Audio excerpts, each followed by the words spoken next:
देखे अभी नहीं देखे। अभी दिखले क्या बोले तो नहीं उनका हुआ दूसरा का है। ನೀವು नसर होय ನೀವು नसर होय ನೀವು नसर होय ಅವರ ಪತ್ನಿ ಕೂತ್ಕೊಂಡು ಹೊರರೋಗಿ ವಿಭಾಗದಲ್ಲಿ ಚಿಕಿತ್ಸೆ ನೀಡ್ತಾ ಇದ್ದಾರೆ. ಅಲ್ರಿ ಸರ್ 11 ಗಂಟೆ ಬಂದು ಪುಣೆ ನಾಕಕ್ಕೆ ಹೋಗ್ಬಿಡ್ತಾರೆ.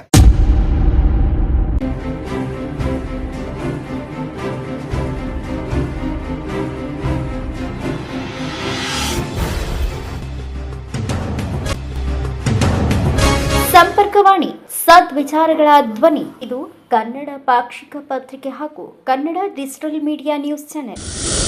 ಇದು ಕಲಾದಿಗೆಯ ಪ್ರಾಥಮಿಕ ಆರೋಗ್ಯ ಕೇಂದ್ರ. ಇಲ್ಲಿ ಸಾಕಷ್ಟು ಸಮಸ್ಯೆಗಳು ಎದ್ದು ಕಾಣ್ತಿವೆ. ಇಲ್ಲಿಯ ಮುಖ್ಯ ವೈದ್ಯಾಧಿಕಾರಿಗಳು ಈ ಒಂದು ಕೇಂದ್ರಕ್ಕೆ ಸರಿಯಾಗಿ ಬಾರದಿರುವುದು, ಮಹಿಳಾ ವೈದ್ಯಾಧಿಕಾರಿಗಳ ಕೊರತೆ, ಸಾಕಷ್ಟು ಸಮಸ್ಯೆಗಳು ಈ ಒಂದು ಆರೋಗ್ಯ ಕೇಂದ್ರದಲ್ಲಿ ಕಾಣ್ತಿವೆ. ಇದು ಸಾರ್ವಜನಿಕರ ಆಕ್ರೋಶಕ್ಕೆ ಕಾರಣವಾಗಿದೆ. ಇನ್ನೊಂದು ದುರಂತವೆಂದರೆ ವೈದ್ಯಾಧಿಕಾರಿಯ ಪತ್ನಿ ಯಾವುದೇ ವೈದ್ಯಕೀಯ ಕೋರ್ಸನ್ನು ಮುಗಿಸದೆ ಈ ಒಂದು ಆಸ್ಪತ್ರೆಯಲ್ಲಿ, ಈ ಒಂದು ಪ್ರಾಥಮಿಕ ಆರೋಗ್ಯ ಕೇಂದ್ರದಲ್ಲಿ ಆ ಪತ್ನಿಯಿಂದ ವೈದ್ಯರ ಪತ್ನಿಯಿಂದ ಸಾರ್ವಜನಿಕರ ಚಿಕಿತ್ಸೆ ಮೇಲ್ವಿಚಾರಣೆ ನಡೆಯುತ್ತಿದ್ದು, ಇದು ಮಾಧ್ಯಮದವರ ಗಮನಕ್ಕೆ ಬಂದು ಆ ಪತ್ನಿಯನ್ನು ಪ್ರಶ್ನಿಸಿದಾಗ ಇಲ್ಲಿಂದ ಕಾಲ್ಕಿತ್ತಿದ್ದು ಇದು ಸಾರ್ವಜನಿಕರ ಆಕ್ರೋಶಕ್ಕೆ ಕಾರಣವಾಗಿದೆ. ಹಾಗಾದರೆ ವೈದ್ಯಾಧಿಕಾರಿ ಏನು ಮಾಡ್ತಾ ಇದ್ದರು? ಯಾರು ಬೇಕಾದರೂ ಇಲ್ಲಿ ಬಂದು ಚಿಕಿತ್ಸೆ ಮಾಡಬಹುದಾ? ರೋಗಿಗಳಿಗೆ ಏನಾದರೂ ಸಮಸ್ಯೆ ಆದರೆ, ಜೀವಕ್ಕೆ ಹಾನಿಯಾದರೆ ಹೊಣೆ ಯಾರು?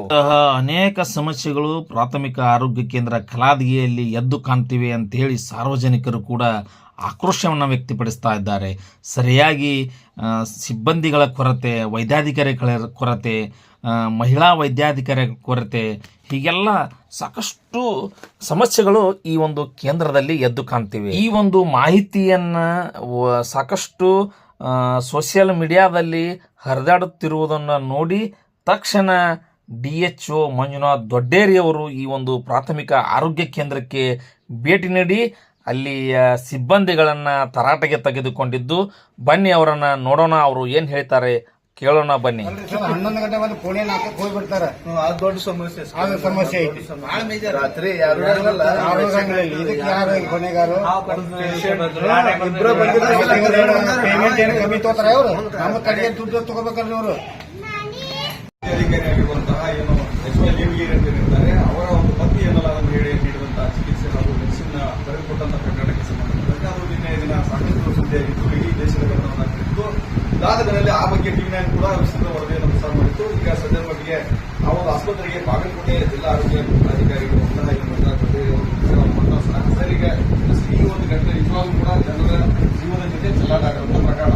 ಯಾಕಂದ್ರೆ ಯಾರೋ ಬರ್ತಾರೆ, ಯಾರೋ ಒಂದು ಏನೋ ರೋಗಿಗಳನ್ನ ಚೆಕಪ್ ಮಾಡ್ತಾರೆ, ಮೆಡಿಸಿನ್ ಬರ್ಕೊಳ್ತಾರೆ ಅಂತಂದ್ರೆ ಇದ್ರ ಬಗ್ಗೆ ಮುಂಚೆನಾದ್ರೂ ನೀವು ಇದ್ರ ಬಗ್ಗೆ ಎಚ್ಚರಿಕೋಬೇಕಾಗಿತ್ತು. ಯಾಕಂದ್ರೆ ತುಂಬಾ ಲೇಟ್ ಆಯ್ತು ಅಂತ ತಿಳ್ಕೊಬೇಕಾಗಿತ್ತು.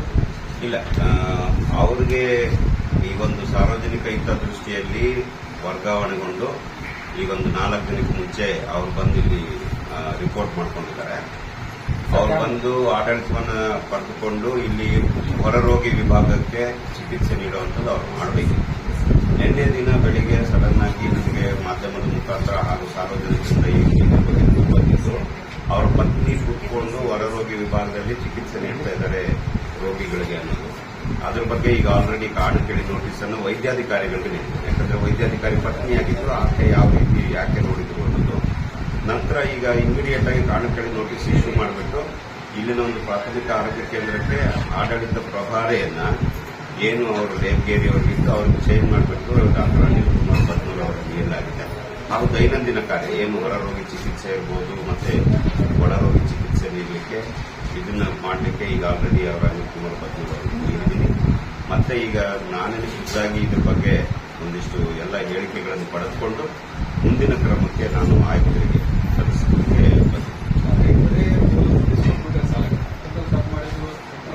ಶಿಕ್ಷೆ ಆಗುವಂತ ಕೆಲಸ. ಒಂದು ಕಡೆ ಆ ಮಹಿಳೆಯರು ಕೂಡ ರಾಜಾರೋಷವಾಗಿ ಬಂದು ಜೀವನ ಮೆಡಿಸಿನ್ ಬರೆದುಕೊಡ್ತಾಳೆ.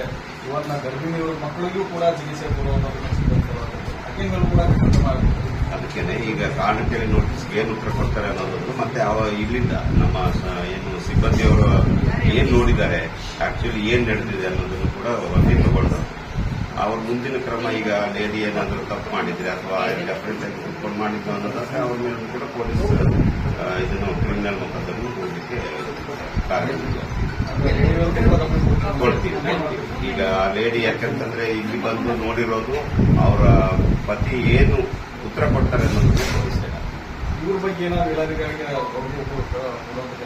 ಡೆಫಿನೆಟ್ಲಿ ಈಗ ಅಲ್ಲ ಈಗ ಅವ್ರದ್ದು ಯಾಕಂದ್ರೆ ಅವರೇ ಒಪ್ಕೊಂಡಿದ್ದಾರೆ, ಹೌದು ನಾನು ಮಾಡಿರೋ ತಪ್ಪು ಅನ್ನೋದನ್ನ ಮೀಡಿಯಾದಲ್ಲಿ ಹೇಳಿರೋದ್ರಿಂದ ಡೆಫಿನೆಟ್ ಆಗಿ ಅವ್ರ ಮೇಲೆ ಕ್ರಮ ಜರುಗಿಸಲಿಕ್ಕೆ ನಾವು ಶಿಫಾರಸು ಮಾಡ್ತೀವಿ. ಸರ್, ಈಗ ಒಬ್ಬ ವೈದ್ಯರನ್ನ ಮುಖ್ಯ ವೈದ್ಯಾಧಿಕಾರಿನ ಒಂದು ಆಸ್ಪತ್ರೆಗೆ ನೇಮಕ ಮಾಡುವಂತ ಸಂದರ್ಭದಲ್ಲಿ ನಿಮ್ಮದೇ ಆದ ರೀತಿಯಲ್ಲಿ ಅವರು ಇಂಟರ್ವ್ಯೂ ಆಗ್ತವೆ, ಕೌನ್ಸಿಲಿಂಗ್ ಆಗ್ತವೆ, ಎಲ್ಲ ಮಾಡಿ ನಂತರದ ಸಂದರ್ಭದಲ್ಲಿ ನೀವು ಕಳಿಸ್ತೀರಿ. ಆದರೆ ಇಲ್ಲಿ ತಿಳಿದು ಬಂದ ವಿಚಾರ ಏನಂತಂದ್ರೆ ಆ ಮುಖ್ಯ ವೈದ್ಯಾಧಿಕಾರಿ ಆರೋಗ್ಯನೇ ಸರಿ ಇಲ್ಲ, ಅವನೇ ತನ್ನ ಆರೋಗ್ಯ ಸ್ಥಿತಿಯನ್ನು ಕಳ್ಕೊಂಡಿರ್ತಿದ್ದಾನೆ, ಅಂತವ ಯಾವ ರೀತಿ ಫಿಟ್ ಆಗಿರ್ತಾನೆ ಒಬ್ಬ ವೈದ್ಯನ ಕೆಲಸ ಮಾಡ್ಲಿಕ್ಕೆ ಅಂತಂದು ಅದನ್ನ ನೀವೆಲ್ಲ ಸರಿಪಡಿಸಬೇಕಾಗಿತ್ತಲ್ಲ. ಅದನ್ನ ಈಗ ಇಲ್ಲ, ಏನಾಗಿದೆ ಅವ್ರ ಮೇಲೆ ಕಂಪ್ಲೇಂಟ್ ಇದುವರೆಗೆ ನಾನು ಬಂದಾಗಲಿಂದ ಕಂಪ್ಲೇಂಟ್ ಬಂದಿರ್ತೀನಿ. ಈಗ ಕಂಪ್ಲೇಂಟ್ ಬಂದಿರೋದ್ರಿಂದ ಅವರ ಆರೋಗ್ಯ ಸ್ಥಿತಿ ಏನಿದೆ ಅನ್ನೋದು ಬೇಕಾದ್ರೆ ಒಂದು ಬೋರ್ಡ್ ಇಲ್ಲ, ಮೆಡಿಕಲ್ ಬೋರ್ಡ್ ಅಂತ ಇದೆ ಜಿಲ್ಲಾಸ್ಪತ್ರೆ, ಅವರಿಗೆ ಪತ್ರ ಬರೆದ್ಬಿಟ್ಟು ಅವ್ರ ಪರೀಕ್ಷೆಗೆ ಅಂದ್ರೆ ಈ ಫಿಟ್ ಆರ್ ನಾಟ್ ಅನ್ನೋದನ್ನ ತಿಳ್ಕೊಳ್ಳಿಕ್ಕೆ ನಮ್ಗೆ ಅವಕಾಶ ಇದೆ. ಅದನ್ನ ಆದಷ್ಟು ಬೇಗನೆ 10 days ಒಳಗಡೆ ಅವ್ರನ್ನ ಏನು ಆರೋಗ್ಯ ಸ್ಥಿತಿ ಹೇಗಿದೆ ಅನ್ನೋದನ್ನ ಫಿಟ್ನೆಸ್ ತಗೊಳ್ಳೋಣ.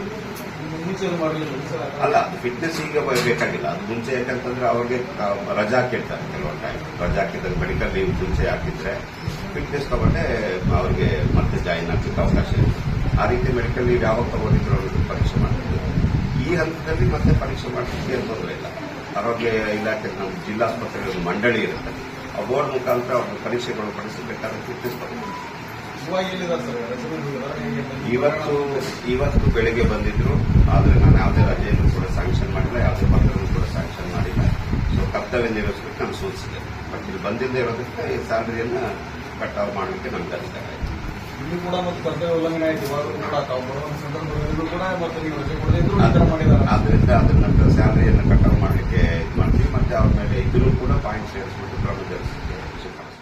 ಸರ್ಕಾರಿ ಆಸ್ಪತ್ರೆಗಳಲ್ಲಿ ವೈದ್ಯರು ಈ ತರ ಬೇಜವಾಬ್ದಾರಿ ಕೆಲಸವನ್ನ ಮಾಡಿದಾಗ ಬಡ ರೋಗಿಗಳ ಪರಿಸ್ಥಿತಿ ಏನು? ಸಾಕಷ್ಟು ಕೈತುಂಬ ಸಂಬಳವನ್ನ ಪಡೆದುಕೊಳ್ಳುವಂತಹ ವೈದ್ಯರು, ಸರ್ಕಾರಿ ವೈದ್ಯರು ಈ ತರ ಬೇಜವಾಬ್ದಾರಿ ಕೆಲಸವನ್ನ ಮಾಡಬಾರದು. ಆಸ್ಪತ್ರೆಯಲ್ಲೇ ಇದ್ದು ಸಾರ್ವಜನಿಕರ ಬಡ ರೋಗಿಗಳ ಸೇವೆ ಮಾಡಬೇಕು ಅನ್ನೋದು ಎಲ್ಲರ ಕೂಗಾಗಿದೆ.